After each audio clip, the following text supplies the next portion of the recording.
السلام علیکم ورحمۃ اللہ وبرکاتہ۔ بسم اللہ الرحمن الرحیم۔ الحمد للہ رب العالمین والعاقبۃ للمتقین والصلاة والسلام علی اشرف الانبیاء والمرسلین محمد بن عبد اللہ الامین وعلى آلہ وصحبہ اجمعین الی یوم الدین۔ اما بعد، قال اللہ تبارک وتعالی فی الکلام المجید والفرقان الحمید، فاعوذ باللہ من الشیطان الرجیم، بسم اللہ الرحمن الرحیم۔ وَنُنَزِّلُ مِنَ الْقُرْآنِ مَا هُوَ شِفَاءٌ وَرَحْمَةٌ لِّلْمُؤْمِنِينَ۔ وقال تعالى إن الله لا يغير ما بقوم حتى يغيروا ما بأنفسهم، صدق الله العظيم۔ قال النبي صلى الله عليه وسلم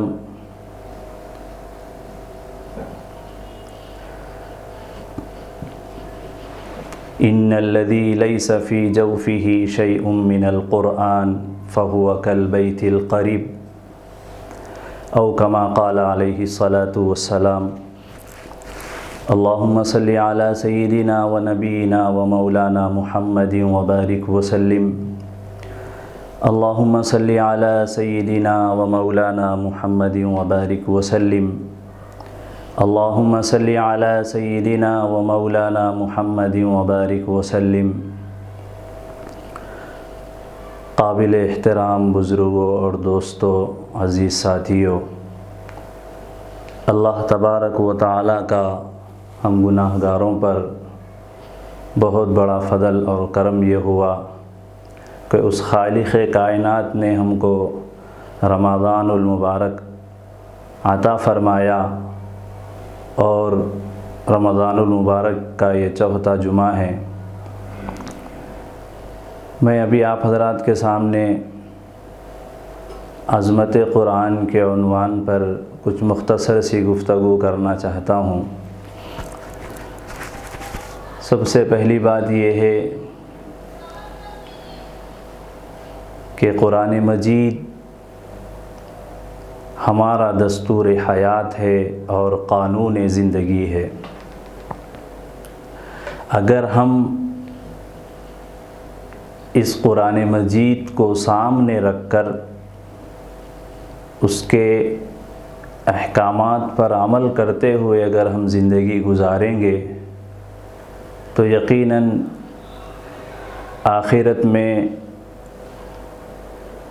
ہم کامیاب ہوں گے، سرخرو ہوں گے، کامیابی ہمارے لیے مقدر ہوگی۔ اور اگر ہم قرآن مجید کو نہیں پڑھیں گے، اس کے اوپر عمل نہیں کریں گے، تو یہ ہمارے لیے بڑے خسارے کی بات ہے۔ وہ اونٹوں کے چرانے والے حضرات صحابہ کرام رضوان اللہ تعالی علیہم اجمعین کی زندگیوں کو اٹھا کر دیکھیں تو وہی حضرات صحابہ اسی قرآن کو پڑھ کر، اسی کے اوپر عمل کر کے اپنی زندگیوں کو انہوں نے گزارا، تو اللہ رب العزت نے ان کو بلندیوں پر پہنچایا۔ جیسے ہم سب جانتے ہیں کہ سیدنا عمر رضی اللہ تعالیٰ عنہ کی جو زندگی تھی اسلام کے لانے سے پہلے، وہ ایک عجیب و غریب قسم کی ان کی زندگی تھی۔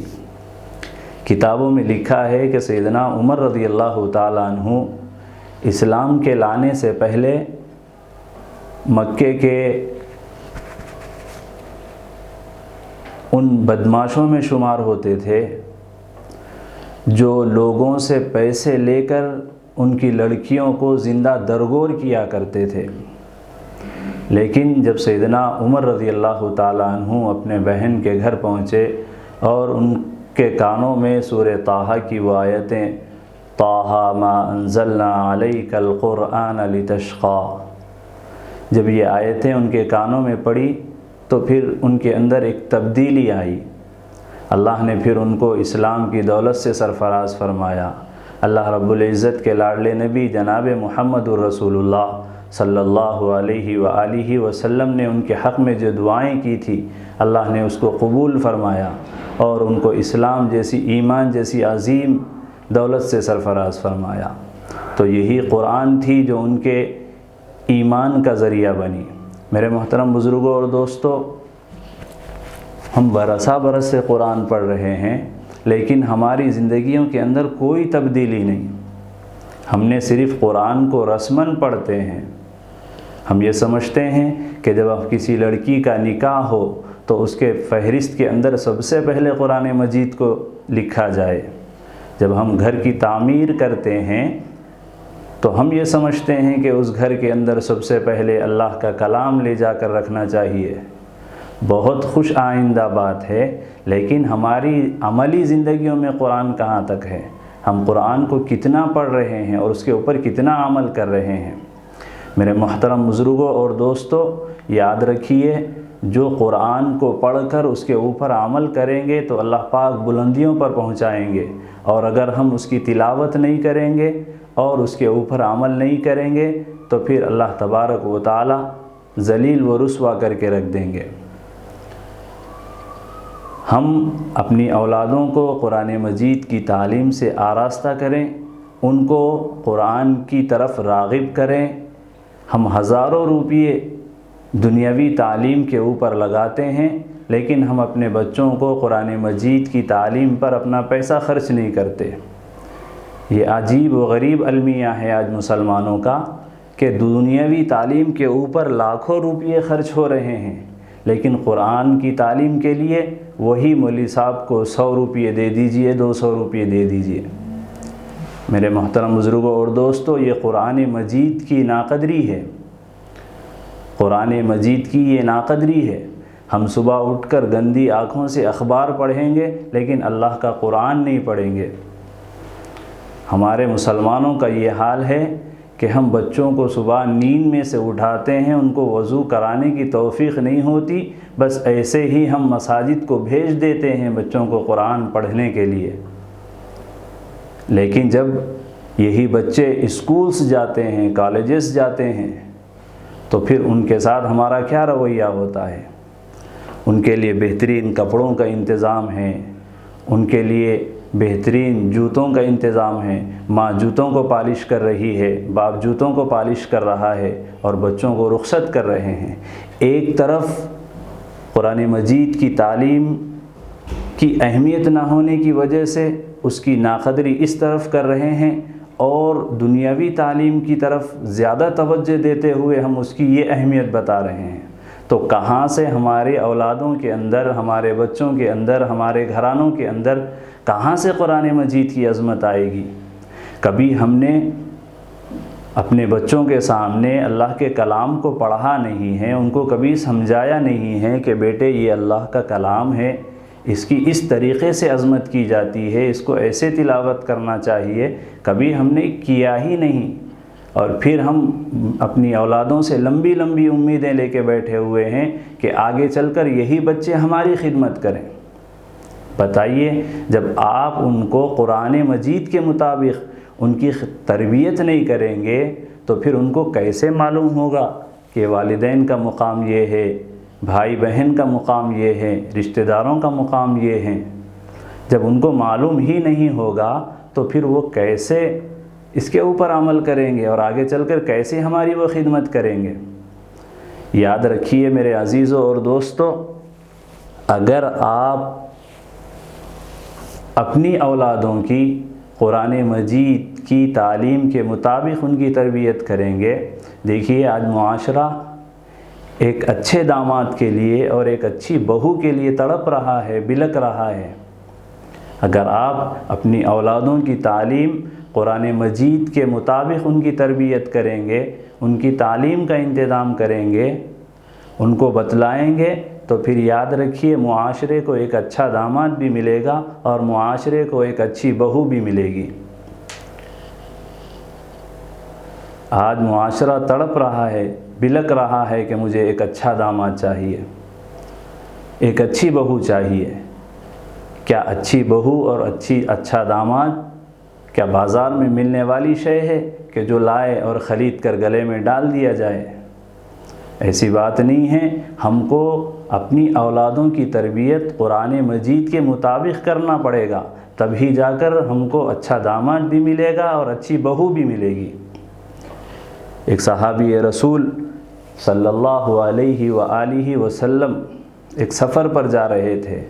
جانے سے پہلے انہوں نے اپنی 7 سالہ لڑکی سے فرمایا کہ بیٹا، جو چرند اور پرند اللہ کا ذکر چھوڑ دیتے ہیں تو اللہ تبارک و تعالیٰ ان کو شکار کے جال میں پھنسا دیتے ہیں۔ انہوں نے یہ نصیحت کی، پھر اس کے بعد وہ سفر میں چلے گئے۔ جب سفر سے واپس آئے کچھ دن کے بعد تو ان کے گھر میں کھانے پینے کا سامان ختم ہو گیا تھا، تو انہوں نے اس معصوم بچی کو لے کر ایک تالاب کے کنارے گئے مچھلیاں پکڑنے کے لیے، اور انہوں نے کچھ مچھلیاں پکڑ کر اپنی اس معصوم بچی کو دیا کہ بیٹے یہ رکھو۔ بہت دیر تک مچھلیاں پکڑ کر اپنی بچی کو دیتے رہے۔ بہت زیادہ جب ہو گئی تو ان کو اطمینان ہو گیا کہ چلو اب کافی ہو جائیں گی۔ جب وہ واپس آئے، آ کر دیکھا تو اپنی بچی کے پاس ایک بھی مچھلی باقی نہیں ہے۔ والد ادھر سے مچھلی ان کو دے رہے تھے تو وہ بچی پھر دوبارہ اس کو تالاب میں چھوڑ رہی تھی۔ جب والد نے یہ منظر دیکھا کہ بیٹا میں بہت دیر سے اتنی ساری مچھلیاں پکڑ کر میں تم کو دے رہا تھا، تو تم نے یہ ساری مچھلیوں کا کیا کیا؟ تو اس 7 سالہ معصوم بچی نے اپنے والد محترم سے فرمایا کہ ابا جان، آپ جس وقت مچھلیاں پکڑ کر مجھے دے رہے تھے تو مجھے آپ کی وہ نصیحت یاد آ رہی تھی کہ جو چرند و پرند اللہ کے ذکر سے غافل ہو جاتے ہیں تو وہ شکاری کے جال میں پھنس جاتے ہیں۔ تو مجھے یہ خیال آیا کہ یہ جو مچھلیاں آپ پکڑ کر مجھے دے رہے ہیں، ہو سکتا ہے کہ یہ مچھلیاں اللہ رب العزت کے ذکر سے غافل ہو گئی ہو، اسی وجہ سے وہ میرے والد کا شکار بن رہی ہے۔ میرے دل میں یہ خیال آیا تو پھر میں اس کو دوبارہ اس تالاب کے اندر چھوڑتی رہی۔ تو کہنے کا مطلب یہ ہے کہ 7 سالہ بچی کی جب تربیت اس صحابی رسول نے قرآن کے مطابق، اللہ کے احکامات کے مطابق جب سمجھایا اور بتلایا تھا تو ان کو یہ بات سمجھ میں آئی تھی کہ حلال کیا ہے اور حرام کیا ہے۔ اللہ معاف کرے، آج ہماری عمریں اتنی طویل ہو گئی لیکن کبھی ہمارے اندر یہ خیال نہیں آیا کہ یہ حلال ہے، یہ حرام ہے، اس کو کرنا چاہیے، اس سے بچنا چاہیے۔ کبھی یہ خیال ہمارے دل میں نہیں آتا۔ فکر کرنے کی ضرورت ہے۔ تو یہ سب چیزیں اس وقت آئیں گی جب ہم قرآن کو پڑھیں گے اور اس کے اوپر عمل کریں گے۔ بہت سارے نوجوان آج رزق کے سلسلے میں پریشان ہیں۔ اللہ کی ذات رزاق ہے، بے شک رزق دینے والی ذات وہی ہے، لیکن آقا صلی اللہ علیہ وسلم نے فرمایا کہ جس گھر میں روزانہ سورہ واقعہ کی تلاوت کی جائے گی وہ گھر کبھی فاقے کی زد میں نہیں آئے گا۔ حضرت عبداللہ ابن مسعود رضی اللہ عنہ جلیل القدر صحابی ہیں، جن کی بہت ساری اولادیں تھیں، بہت زیادہ ان کی لڑکیاں تھیں۔ جب مرد الوفات میں تھے تو حضرت عثمان غنی رضی اللہ تعالیٰ عنہ ان کے گھر آئے، ان کی خدمت میں پہنچے امیر المؤمنین، اور حضرت عبداللہ ابن مسعود رضی اللہ عنہ سے فرمایا کہ اے عبداللہ ابن مسعود، تمہاری جانکنی کا عالم ہے، تم اس دنیا سے جانے والے ہیں، تم فکر مت کرو تم اپنی اولاد کے بارے میں، تمہارے جانے کے بعد میں بیت المال سے ان کے لیے وظیفہ جاری کر دوں گا۔ عبداللہ ابن مسعود رضی اللہ تعالیٰ عنہ نے امیر المؤمنین حضرت عثمان غنی رضی اللہ عنہ سے فرمایا کہ امیر المؤمنین، مجھے آپ کے بیت المال کے وظیفے کی ضرورت نہیں ہے۔ کیوں؟ اس لیے کہ آقا صلی اللہ علیہ وسلم نے ایک مرتبہ فرمایا تھا کہ جس گھر کے اندر سورہ واقعہ پڑھا جائے گا وہ گھر کبھی اس گھر میں کبھی فاقے نہیں آئیں گے۔ تو میں نے اپنی ساری اولادوں کو سورہ واقعہ حفظ کرایا ہے اور روزانہ وہ اپنے گھر کے اندر سورہ واقعہ کی تلاوت کرتے ہیں۔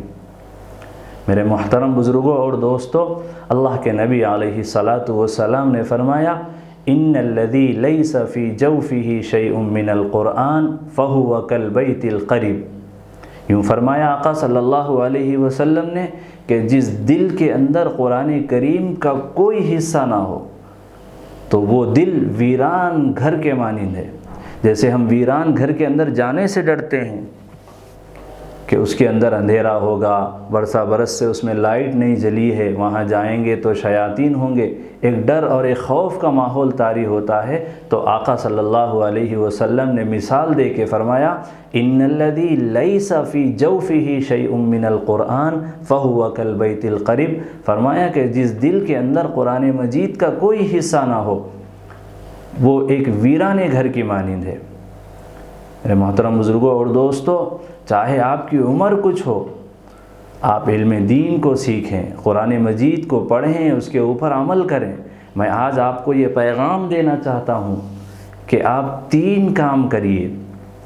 قرآن مجید کی تلاوت کیجئے، قرآن مجید کے اوپر عمل کیجئے، اور قیامت تک آنے والی انسانیت تک قرآن مجید کے اس پیغام کو پہنچائیے۔ یہ 3 کام آپ کے سپرد کر رہا ہوں، یاد رکھیے۔ پہلا کام یہ ہے کہ آپ قرآن مجید کی تلاوت کیجئے، دوسرا کام یہ ہے کہ اس کے اوپر عمل کیجئے، تیسرا کام یہ ہے کہ قیامت تک آنے والی ساری انسانیت تک قرآن کے اس پیغام کو پہنچائیے۔ یہ ہماری ذمہ داری ہے۔ آقا صلی اللہ علیہ وسلم نے حضرات صحابہ کے سامنے جب قرآن مجید کو سنایا تھا تو ان کی کیفیتیں بڑی عجیب و غریب ہو گئی تھی۔ آج ہم قرآن مجید کو سنتے ہیں لیکن ہمارے دل نہیں کانپ اٹھتے۔ جنت کا تذکرہ ہوتا ہے قرآن کی آیات میں تو ہمارا دل خوشی سے نہیں جھومتا، اور جہنم کے تذکرے ہوتے ہیں تو ہمارا دل خوف سے نہیں کانپتا، کیونکہ یہ ہمارے دل پتھر دل بن گئے ہیں، کیونکہ ہمارے دل کے اندر خوف خدا اور خشیت الہی باقی نہیں رہی، جس کی وجہ سے آج ہمارا یہ حال ہے۔ امام شافعی رحمۃ اللہ علیہ سے کسی نے پوچھا کہ حضرت علم دین کب سے کب تک حاصل کرنا چاہیے؟ تو امام شافعی رحمۃ اللہ علیہ نے فرمایا من المہد الی اللحد، فرمایا ماں کی گود سے لے کر قبر کی گود میں جانے تک علم دین حاصل کریے۔ اورنگزیب عالمگیر رحمۃ اللہ علیہ نور اللہ مرقدہ، جو ہمارے ملک کے ایک ولی صفت بادشاہ تھے، افسوس کہ آج ان کی شخصیت کو ہندوستان کے اندر مسخ کر کے رکھ دیا گیا۔ یہ ایک ایسا اللہ کا ولی تھا جو دن میں بادشاہت کی کرسی پر بیٹھ کر بادشاہت کرتا تھا، لیکن رات میں بیٹھ کر اللہ کے قرآن کو اپنے ہاتھ سے لکھتا تھا، اور ٹوپیوں کو اپنے ہاتھ سے بن کر اور اس کو بیچ کر اپنے گھر کا گزارا کرتا تھا۔ لیکن آج ان کی تعلیمات کو ہمارے ملک میں مسخ کر دیا گیا۔ کتابوں میں لکھا ہے کہ جب اورنگزیب عالمگیر رحمۃ اللہ علیہ کا بیٹا جب حافظ قرآن بنا تو انہوں نے اپنے والد محترم شاہ جہان کو ایک خط لکھا کہ ابا جان آپ کو مبارک ہو، آپ کا بیٹا حافظ قرآن بنا۔ تو اورنگزیب عالمگیر رحمۃ اللہ علیہ کے والد نے اس خط کے جواب میں لکھا اورنگزیب کو کہ بیٹا مبارک تو آپ کو ہو کیونکہ آپ کا بیٹا حافظ قرآن بنا، میرا بیٹا حافظ قرآن نہیں بنا۔ یہ خط جب اورنگزیب عالمگیر رحمۃ اللہ علیہ کے پاس پہنچا اور انہوں نے اس خط کو پڑھا تو ان کا دل لرز گیا، تڑپ گئے وہ کہ میرے حافظ نہ ہونے کی وجہ سے میرا پوترا جب حافظ بنا، میرا بیٹا جب حافظ قرآن بنا تو میں اپنے والد کو خط لکھا تو وہ خوش ہونے کے بجائے ناراض ہوئے کہ میں حافظ قرآن نہیں ہوں۔ تو ان کے دل پہ ایک چوٹ لگی اور انہوں نے ایک عزم کیا اور ایک ارادہ کیا کہ مجھے اب قرآن مجید کو حفظ کرنا چاہیے۔ تاریخ گواہ ہے اس خط کے پڑھنے کے بعد اورنگزیب عالمگیر رحمۃ اللہ علیہ نے 2 سال کے قلیل وقت میں، صرف 2 سال کے قلیل وقت میں انہوں نے اللہ کے کلام کو پورا حفظ کیا۔ جب آدمی ارادہ کرتا ہے اور عزم کرتا ہے تو اللہ پاک ان کے لیے راہیں کھولتے ہیں۔ جب ان کا قرآن مجید مکمل حفظ ہوا تو پھر انہوں نے اپنے والد محترم کو ایک خط دوبارہ لکھا کہ ابا جان آپ کو مبارک ہو، آپ کا بیٹا حافظ قرآن بنا۔ اس کے بعد شاہ جہاں بڑے خوش ہوئے اور دعائیں دی۔ کیا یہ جذبہ آج ہمارے اولادوں کے اندر پایا جاتا ہے کہ ہم کسی چیز پر ناراض ہیں تو ہماری اولاد اس کو ایکسیپٹ کرے کہ میرے والد کس وجہ سے ناراض ہیں، میرے والد کی ناراضگی کا وجہ کیا ہے، میرے والد مجھ سے کیوں ناراض ہیں؟ بس خط کو پڑھ کر انہوں سمجھ گئے تھے کہ میں حافظ نہیں ہوں، اس وجہ سے میرے والد ناراض ہیں۔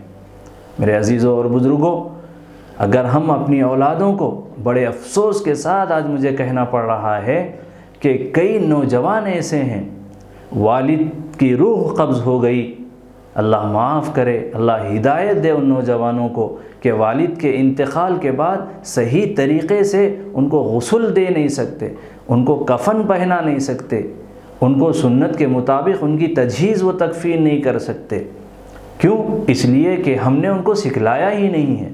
جو باپ اپنا خون پسینہ ایک کر کے اپنی جوانی کو نچھاور کر کے اپنی اولاد کے پھلنے اور پھولنے کی کوشش میں لگا رہتا ہے، اور جب اس کی سانسیں بند ہوتی ہے تو یہی اولاد پہلا صلہ یہ دیتی ہے کہ اس کو سنت کے مطابق نہ اس کو غسل دیتی ہے، نہ سنت کے مطابق اس کو کفن دیتی ہے، اور نہ سنت کے مطابق اس کی تدفین کرتی ہے۔ ہم نے اپنی اولادوں کو ڈاکٹر بنایا، انجینئر بنایا، پروفیسر بنایا، یقیناً بنائیے آپ، اس سے منع کوئی نہیں کرتا، لیکن پہلے مسلمان تو بنائیے، پہلے اس قابل تو بنا کے دنیا سے جائیے کہ میرے مرنے کے بعد میری اولاد خود مجھے غسل دے۔ کسی کا انتقال ہوتا ہے تو لوگ محلے کی مسجد کو بھاگتے ہیں کہ میرے والد کو کوئی غسل دینے والا ہے کیا، دیکھیے، مسجد کے امام کو پکڑ کے لاتے ہیں، مسجد کے مؤذن کو پکڑ کے لاتے ہیں۔ چار اولادیں ہیں لیکن کوئی یہ کہنے کے لیے تیار نہیں ہے کہ بھائی کسی کو مت بلائیے، ہم 4 بھائی ہیں، ہم مل کے اپنے والد کو غسل دیں گے، ہم مل کے اپنے والد کو کفن پہنائیں گے، ہم مل کے اپنے والد کو قبر میں اتاریں گے۔ یقیناً میرے دوستوں اور بزرگوں، جب اولاد دیندار ہوگی تو تم کو سنت کے مطابق غسل بھی دے گی، کفن بھی دے گی اور دفن بھی کرے گی، اور تمہاری قبر پر کھڑے ہو کر 2 آنسو بہاتے ہوئے تمہارے لیے دعائیں کرے گی، تو یقیناً اللہ رب العزت کو ترس آئے گا، اور اولاد کی اس دعاؤں کے طوفیل میں اللہ تمہاری مغفرت کے فیصلے فرمائے گا۔ تو ضرورت اس بات کی ہے کہ ہم اپنی اولادوں کو قرآن مجید کی تعلیم سے آراستہ کریں۔ میرے عزیزوں اور بزرگوں، یہ قرآن بہت اونچا قرآن ہے، اس کی بڑی عظمت ہے، اتنا وقت نہیں ہے کہ اس کے فضائل بیان کر سکیں۔ یہ مختصر سی باتیں تھیں۔ اللہ تبارک و تعالیٰ سے دعا فرمائیے کہ اللہ تبارک و تعالیٰ ہم سب کو عمل صالح کی توفیق عطا فرمائے۔ وآخر دعوانا ان الحمد للہ رب العالمین۔